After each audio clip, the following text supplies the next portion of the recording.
Olá, eu sou Heloísa e hoje vamos falar de gêneros textuais. Hoje nós vamos falar de um gênero extremamente importante, que é a dissertação. Na verdade, a dissertação é muito confundida com o gênero e acabou virando um gênero por conta da exigência dos vestibulares.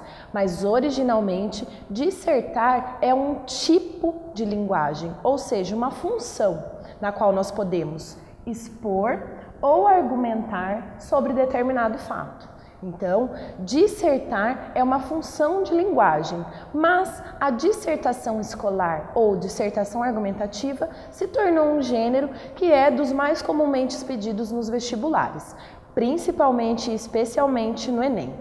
O Enem é um processo seletivo que visa a interpretação, a leitura e pede para que o seu candidato seja o mais interpretativo possível. E isso também ocorre na proposta de redação.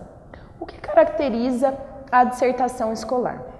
O primeiro item que pode caracterizar uma dissertação escolar é a proposta. Só é dissertação escolar ou argumentativa se acompanhado de uma proposta. Então, sempre vai vir uma proposta com textos motivadores, a fim de que o candidato ou aquele que será selecionado possa cumprir os itens que são ali apresentados e mostrar ao seu selecionador que ele é capaz de fazer determinado trabalho, como é o caso dos vestibulares. A dissertação escolar, ela vai vir com uma proposta que pode ser acompanhada de itens. Então, no início vem como se fosse um comando, dizendo o que deve ser feito e qual é o tema, e depois itens específicos que devem ser seguidos. E se não seguidos, podem vir inclusive a zerar uma redação no vestibular. Esses itens depois são seguidos de textos motivadores. Os textos motivadores, eles servem para que o aluno ou o candidato se intere do assunto, porque o vestibular não pode exigir que o candidato saiba de todos os assuntos que existem no mundo. Então, os textos motivadores estão ali justamente para isso. A função que eles têm que cumprir é essa, de fazer com que o candidato entenda o tema que o vestibular está propondo.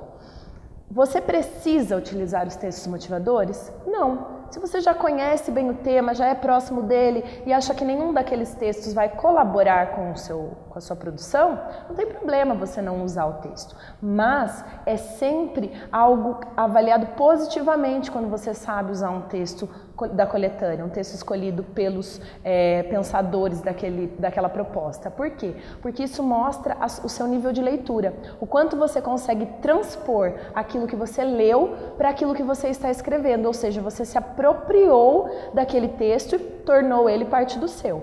Então, com os textos motivadores, você vai vincular o seu conhecimento prévio. E é aí que você ganha pontos lá no vestibular. Quando você demonstra que além de você conseguir ler e utilizar aqueles textos que estão ali, você também tem um conhecimento prévio do assunto.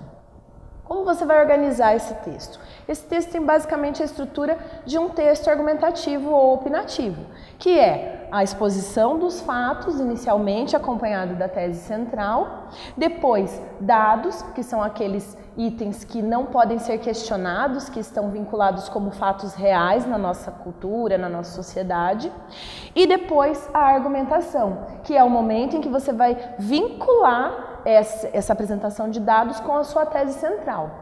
Tudo isso para que na conclusão você convença o seu leitor daquela sua tese central. Mas o mais importante é lembrar que no Enem a sua conclusão precisa apresentar uma solução para o problema que é colocado. Sempre essa solução respeitando os direitos humanos. Então, você tem que prestar muita atenção para que a sua conclusão não só retome todos os itens iniciais, mas apresente também essa solução. Por hoje é só, muito obrigada e até mais.